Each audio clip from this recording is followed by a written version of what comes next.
தீகோ. அலை கடல் என திரண்டு வந்திருக்கும் மக்களை பார்க்கும் பொழுது மனதிற்கு மகிழ்ச்சியாக உள்ளது. நாம் இருப்பது பூலோகத்தின் சொர்க்கத்தில் அல்லவா? அதனால்தான் மக்களும் மகிழ்ச்சி, நீங்களும் மகிழ்ச்சி. என்னது பூலோகத்தின் சொர்க்கமா? நாம் சித்தப்பாக்கம் ஏறிதான் பூலோகத்தின் சொர்க்கம் அண்ணா. சரியாக சொன்னாய் தீகோ. அதனால்தான் மக்களும் மகிழ்ச்சி, யாமும் மகிழ்ச்சி, நீயும் மகிழ்ச்சி. மன்னித்து விடுங்கள் மன்னா, நான் மகிழ்ச்சியாக இல்லை. ஏன் பொய் சொல்கிறாய்? நேற்று கூட பார்த்தேன் இவனுடைய வாட்ஸ்அப் ஸ்டேட்டஸ், இன்ஸ்டாகிராம் ஸ்டோரி. அதில் இவனும் இவன் மனைவியும் சேர்ந்து கொரியன் ஆர்ட்டை வைத்திருந்தார்கள். கொரியன் ஆர்ட் அப்படி இல்ல, அந்த பூமரை மட்டும் செய்தி காட்டுங்கள். எல்லாம் Korean art. Okay, Korean art இதுவாம். சரியா சித்திரகுப்தா? இதுதான் கொரியன் ஆர்ட் மன்னா. நன்றி மன்னா. ஒன்னையும் தெரிஞ்சுக்கங்க, யாரு நம்ம சந்தோஷமா இருக்கிறதுக்காக ஸ்டேட்டஸ் வைக்கிறாங்க. பக்கத்து வீட்டுக்காரன் காண்டாக்ட் ஸ்டேட்டஸ் வைக்கிறாங்க. நான் வச்சது பக்கத்து வீட்டுக்காரன் ஸ்டேட்டஸ் காண்டாக்ட் பண்ணா நான் சந்தோஷமா இல்லை. ஓ, அப்ப என்னதான் உன் பிரச்சனை? என் பிரச்சனையை உங்களிடம் கூற முடியாது. என் வேலையை ரிசைன் செய்கிறேன். நான் மேலிடத்தில் கூறிக்கொள்கிறேன். என்னது மேலிடமா? உன் முடிவை மாற்றிக்கொள்ள மாட்டாயா? என் முடிவை மாற்றிக்கொள்ள மாட்டேன். போடுறாங்க பிஜேபி. ஒரு வாட்டி முடிவு பண்ணிட்டேன்னா என் பேச்ச நானே கேட்க மாட்டேன். உன் ரெசிக்னேஷன் ரிஜெக்டட். ஏன்? ஒரு தடவை சொன்னா, ஒரு தடவை சொன்ன மாதிரி அவ்வளவுதான். ஐயா, அடுத்த காட்சி 2 சிவன் என்ட்ரி. போடுங்க அந்த மியூசிக்.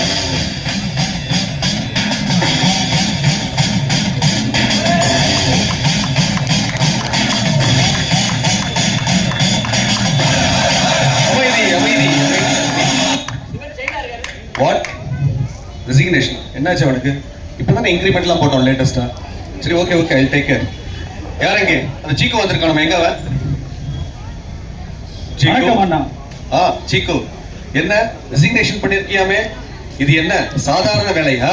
சாதாரண கணினி வேலையா? காலங்காலமா மக்களோட பாவ கணக்கையும் புண்ணிய கணக்கையும் எழுதுற கடவுள் வேலை, ஐ மீன் காட் வேலை. எங்கயா புண்ணிய கணக்கு எழுதுறேன்? எழுதுறது எல்லாமே பாவ கணக்கா இருக்கு. அதுவும் வருஷம் பாவ கணக்கு போயிட்டே இருக்கு. அதே முக்கியமா பெண்களும் குழந்தைகளும் குழந்தைய பார்த்து என் மனசு ஏத்துக்கவே இல்லை. நான் என் வேலையை ரிசைன் பண்றேன். என்னை மன்னித்து விடுங்கள் மன்னா. என்ன வேலையை ரிசைன் பண்ணிருக்கிறாயா? அப்படி என்ன கொடுமை நடந்துட்டது? என்ன கொடுமை நடக்கல பரம்பொருளே, உங்களுக்கு தெரியாத ஒன்றும் இல்லை. WHO டேட்டா படி பாத்தீங்கன்னா இந்த உலகத்துல வந்து பாத்தீங்கன்னா 3ல ஒரு பொண்ணு தன்னோட வாழ்நாள உடல் ரீதியா பாலியல் வன்கொடுமைக்கு ஆளாயிரா. இது மட்டும் வேற எண்ணிக்கை நினைக்கிறீங்களா? இதுக்கு பின்னாடி ஒரு குடும்பத்தோட கண்ணீர் இருக்கு, ஒரு பெண்ணோட வாழ்க்கை இருக்கு, ஒரு குழந்தையோட எதிர்காலம் இருக்கு. அது மட்டுமா நடக்கிற அத்தனை கேஸ் கொலை எல்லாம் பாத்தீங்கன்னா போலீஸ் ஸ்டேஷன்ல வந்து கம்ப்ளைண்ட் ஆகிறது இல்ல, கம்ப்ளைண்ட் ஆகிறது கேஸ் ஆகிறது இல்ல, கேஸ் ஆகிறது தீர்ப்பு ஆகிறது. ஆனா இந்த சித்திரத்துக்கு அத்தனை பாவ கணக்கு நான் எழுதணும். நான் மனுஷனா என்ன சொல்றீங்க? இத பத்தி நான் அந்த வீணா போன எண்ணத்தையும் எத்தனையோ சொன்னேன். அவர் பெண்கள் விஷயத்துல அந்த 2 பேருமே பாரபட்சம் நடந்துக்கிறாங்க. அதனால என் வேலையை ரிசைன் பண்றேன். என்ன பிரம்மனும் யவனும் பாரபட்சம் காட்டுகிறார்களா? என்ன உளறுகிறாய்? எனக்கு உங்க மேலே நம்பிக்கை இல்ல, உங்களுக்கு உயர் அதிகாரி இல்ல. அதனால வேற வழி இல்லாம நான் உங்ககிட்ட வந்தேன். சித்திரகுப்தா, பார்த்து பேசு. என் நெற்றிக்கண்ணை திறந்தால் என்ன நடக்கும் தெரியுமா? நெற்றிக்கண்ண இந்த பச்சை குளத்தை ரேப் பண்றாங்க பாருங்க, அவங்ககிட்ட போய் காட்டுங்க. என்கிட்ட காட்டாதீங்க. நான் இப்ப நோட்டீஸ் பீரியட்ல இருக்கேன். மிஸ்டர் சிக்கு, உன் ரெசிக்னேஷன் இன்னும் அக்செப்ட் செய்யப்படவில்லை. நீ இன்னும் மாண்ட்ரோலில் தான் இருக்கிறாள். சக்தி இல்லையே சிவமில்லை எனும் தத்துவத்தில் வாழ்பவன் நான். என்னில் பாதியை என் இமையவள் உமையவள் அவளிடம் பகிர்ந்து வாழ்ந்து வருகிறேன். அது மட்டுமா, இங்கு வந்துள்ள நேரத்தில் இந்த உலகை ஆளும் அத்தனை பொறுப்பையும் அவளிடம் ஒப்படைத்து வந்திருக்கிறேன். என்னை பார்த்தா பாரபட்சம் காட்டுகிறேன் என்கிறாய்? மன்னித்து விடுங்கள், கோபப்படாதீங்க மன்னா. நீங்கள் ஒரு ஆள் சரியா இருந்தா மட்டும் போதுமா? நீங்கள் அப்படி இருக்கும் பொழுது ஏன் பெண்களுக்கு எதிராக இவ்வளவு குற்றங்கள் இங்க நடந்து கொண்டே போய்கொண்டே இருக்கிறது? வேற என்ன காரணம்? இதற்கு காரணம் யார்? மனிதர்களை சரியாக படைக்காத பிரம்மனும் அந்த கெட்ட மனிதர்களை அழிக்காத யமனும் என்று நிச்சயமாக நிச்சயமாக. எங்கே உன் எழுத்தின் மீது ஆணையாக? என் எழுத்தின் மீது என்ன, உங்கள் மீது ஆணையிட்டு கூறினேன். அவர்கள் இருவர் தான் காரணம். பிரம்மனை அழைங்கள், அவனை விசாரிப்போம். என் வாழ்க்கையில ஒவ்வொரு நாளும் ஒவ்வொரு நிமிஷமும் ஒவ்வொரு முடியையும் நானா செதுக்குனதுடா. ஏன் உங்களோட ஒவ்வொரு நாளும் ஒவ்வொரு நிமிஷமும் ஒவ்வொரு நொடியும் நான் செதுக்கினதுடா. பிரம்மாடா. கொஞ்சம் கை தட்டிருங்க. பரவாயில்ல. புரிந்ததா மிஸ்டர் பிரம்மா? சீக்கு உன் மீது புகார் கொடுத்துள்ளார். நீ என்னடா வென்றால் என்ட்ரி சாங்கு பஞ்சு டாலாக்குடன் வருகிறாய். என்ன இது?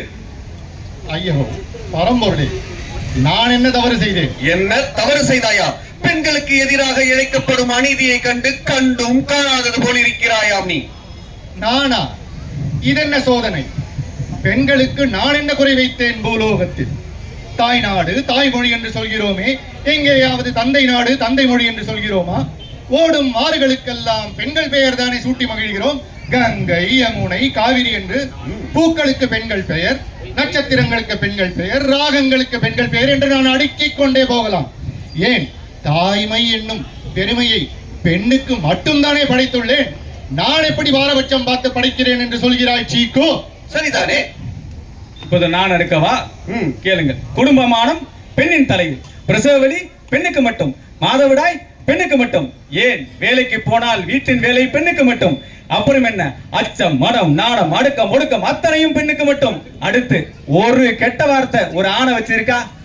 சொல்லுங்கள் ஐயா, ஒரு கெட்ட வார்த்தை. அத்தனையும் பெண்ணை வைத்து எவ்வளவு பாரபட்சம் பெண்ணின் படைப்பில் இவர்கள் பேசுகிறார்கள். ப்ரோ, நான் படைக்கும் போது ஆண் பெண் இருவரையும் சரிசமமாகத்தான் படைக்கிறேன். மனிதர்கள் அவர்களுக்கு தகுந்தாற் போல் அவர்களை அடக்கி ஆள்கிறார்கள். அதுக்கு நான் என்ன செய்வது? That is very wrong bro. அப்பொழுது உங்கள் மீது தவறில்லை, அப்படித்தானே? படைப்பது என் வேலை. தவறு ஏதும் நடந்து விட்டால் அழிப்பதற்குத்தான் எவன் இருக்கிறாரு, அவரை போய் அவர்கள் உயிரை எடுக்க சொல்லுங்கள். அதை விட்டுட்டு நம்ம அவசரம் வாங்கிட்டு. பிரம்மா நிறுத்து. யாரெங்கே அந்த எவனையும் அலையுங்கள், அவனையும் விசாரிப்போம். No entry song. நான் என்ட்ரி சாங் போடதான் கூப்பிட்டீங்களா மகாபிரபு? ஏமா, நீ என்ன வேலை செய்து கொண்டிருக்கிறாய்? இங்க என்ன நடக்குது தெரியுமா? சீக்கு உன் மீது புகார் அளித்துள்ளான். என் மீது புகாரா? ஆம், பெண்களுக்கு எதிராக நடக்கும் குற்றங்களை நீ தடுக்க மாட்டேங்கிறாயாமே. மகாபிரபு, தண்டனையை கொடுப்பதுதான் என் வேலை, தடுப்பது என் வேலை இல்லை. நான் என் வேலையை சரியாக தான் செய்து கொண்டிருக்கிறேன். என்ன சீக்கு? பார்த்தீர்களா இந்த இருவரும் எப்படி எஸ்கேப் ஆயிரான்? அப்படி என்ன தண்டனை கொடுத்து விட்டார் கூற சொல்லுங்கள்.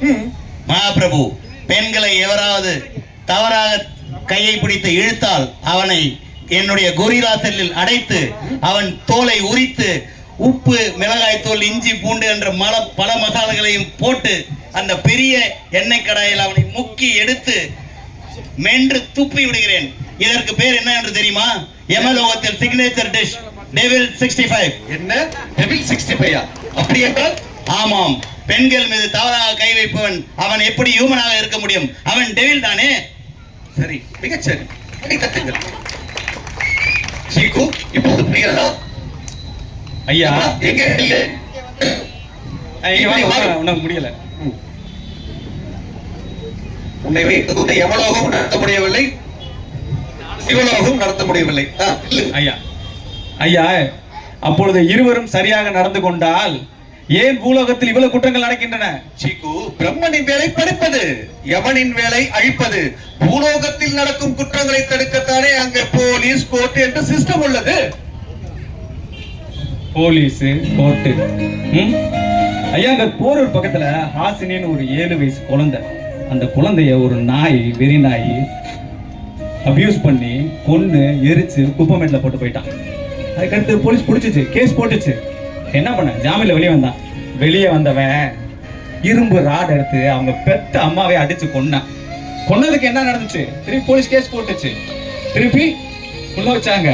திருப்பி 2025ல அவனை ரிலீஸ் பண்ணிட்டாங்க. காரணம் என்ன தெரியுமா? போதிய காரணம் இல்லையா. அப்படி எத்தனை கேஸ்? கொஞ்சம் நெஞ்சமா சொல்லுங்க. நீங்க ஒவ்வொரு நாள் தண்டனை கொடுத்துட்டாலுமே அந்த குழந்தை அனுபவிச்ச வேதனை, அந்த குடும்பம் அனுபவிச்ச வேதனை, இதெல்லாம் உங்களுக்கு தெரியாதுங்க. ஏன்னா அத்தனை கணக்கு நான் எழுதுறேன். ஒரு பெண்ணை பார்த்த அப்பாவா என்னால ஏத்துக்கவே முடியல. நீங்க ஒரு நம்பரை கடந்து போறீங்க, என்னால அப்படி கடந்து போக முடியல. தயவு செய்து நான் சொல்றேன், என்னால அந்த வேலை வேணாங்க, எனக்கு வேணாம். இந்த குடும்பம் இதோட நடக்கட்டும், இதோட போகட்டும், சரிங்களா? நான் என் வேலையை ரிசைன் பண்றேன், என்னை விட்டுருங்க.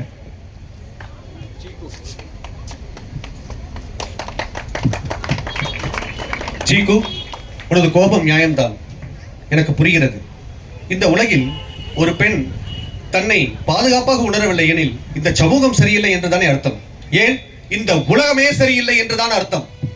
இந்த உலகில் ஆணும் பெண்ணும் படைக்கப்பட்டதற்கு காரணம் பெண்ணுக்கு ஆணும் ஆணுக்கு பெண்ணும் ஒருவருக்கொருவர் உறுதுணையாக இருப்பார்கள் என்ற காரணத்தினால்தான். அதையும் மீறி ஒரு ஆணே ஒரு பெண்ணுக்கு நடக்கும் தீங்குக்கு காரணமாக இருப்பான் என்று நான் நினைத்து கூட பார்க்கவில்லை. சரி, குற்றம் நடந்த பிறகு தண்டனை கொடுத்த என்ன பயன்? எனது உனது கூற்று சரிதான், ஒத்துக்கொள்கிறேன். அப்படியானால் வருமுன் காப்பதே சாலச் சிறந்தது அல்லவா? எனவே இனி வரும் காலங்களில் பெண் பிள்ளைகளை ஆண் பிள்ளைகளுக்கு சமமாக, ஏன் ஒரு படி மேலே தைரியம் கொடுத்து வளர்க்கப்பட வேண்டும், பயமே இல்லாமல் புலிகளைப் போல. மேலும் ஆண் பிள்ளைகளுக்கு பெண் பிள்ளைகளை பாதுகாப்பது அவர்களது கடமை என்று சொல்லிக் கொடுத்து வளர்க்க வேண்டும். பெண்ணியம் காப்பதும் பெண்களை போற்றுவதும் அவர்களது எண்ணங்களை நிறைவேற்றுவதும் அவர்களது வளர்ச்சிக்கு துணையாக இருப்பதும் அவர்கள் வளர்ச்சிக்கு தடையாக இல்லாமல் இருப்பதும் ஒவ்வொரு ஆணின் தலையாய கடமை என்று சொல்லிக் கொடுத்து வளர்க்கப்பட வேண்டும் ஆண் பிள்ளைகள். இந்த அத்தனையும் மீறி ஏதேனும் ஒரு காட்டுமிராண்டி இது போன்ற செயல்களில் ஈடுபடுவான் எனில், பெண்களே, இதை வெளிக்கொணராமல் இதுவரையில் மௌனம் காத்தது போதும், மௌனம் கலைப்போம்.